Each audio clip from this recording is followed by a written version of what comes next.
বুধবার বসতে চলেছে জিএসটি কাউন্সিলের ৫৬তম বৈঠকের প্রস্তুতি হিসেবে মঙ্গলবার হলো কেন্দ্র ও রাজ্যের সংশ্লিষ্ট অফিসারদের মিটিং।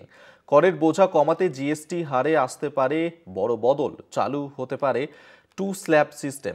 এই আবহেই দেশের জিডিপির বৃদ্ধির হার তুলে ধরে ট্রাম্পকে নিশানা করলেন প্রধানমন্ত্রী নরেন্দ্র মোদী। কঠিন সময়েও আর্থিক জোয়ার অব্যাহত, গুণগানে নম। স্বাধীনতা দিবসের ভাষণে জিএসটি সংক্রান্ত পরিবর্তনের ইঙ্গিত দিয়েছিলেন প্রধানমন্ত্রী নরেন্দ্র মোদী। অবশেষে বুধবার বসছে জিএসটি কাউন্সিলের ৫৬তম বৈঠক। সব রাজ্যের অর্থমন্ত্রীরা উপস্থিত থাকবেন সেই সভায়। জিএসটির হার কমানোর ব্যাপারে অতি গুরুত্বপূর্ণ বিষয়ে আলোচনা হওয়ার সম্ভাবনা রয়েছে বৈঠকে। থাকতে পারে কেবল ৫ ও ১৮% স্ল্যাব, সেক্ষেত্রে উঠে যাবে ১২ ও ২৮% স্ল্যাব। বিশেষজ্ঞরা জানাচ্ছেন, জিএসটির হার কমলে একাধিক পণ্যের দাম কমতে পারে, যা বাজারের পরিস্থিতি চাঙ্গা করতে সাহায্য করবে বলে মনে করা হচ্ছে।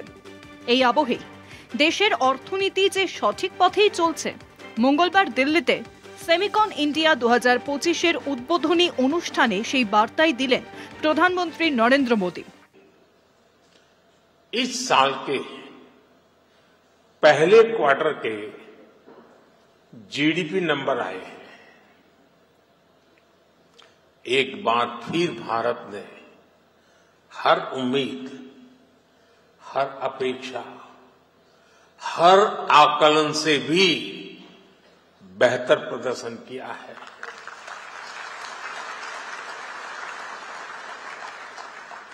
एक तरफ जब दुनिया भर की इकोनॉमी में चिंताएं हैं, आर्थिक स्वार्थ से पैदा हुई चुनौतियां हैं, उस माहौल में भारत ने 7.8% की ग्रोथ हासिल करके दिखाई है।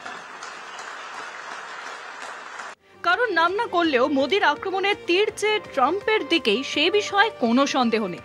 জাপান ও চীন সফর সেরে সোমবারই দেশে ফিরেছেন প্রধানমন্ত্রী। আমেরিকার চোখ রাঙানিকে তোয়াক্কা না করেই দেশের আর্থিক উন্নতিতে বিকল্পই গিয়েছে ভারত।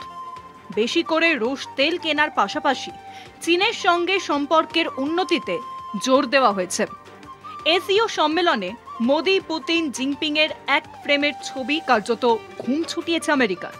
এরই মাঝে বিশেষজ্ঞরা মনে করছেন, জিএসটি হার কমলে একাধিক পণ্যের দাম কমতে পারে, যা বাজারের পরিস্থিতি চাঙ্গা করতে সাহায্য করবে। বর্তমান জিএসটি ব্যবস্থার সঙ্গে আগামী দিনে কতটা ফারাক হয়, সেদিকেই এখন নজর সকলের। কলকাতা টিভি। এখন এই পর্যন্তই। দেখতে থাকুন কলকাতা টিভি, রাত দিন 7 দিন।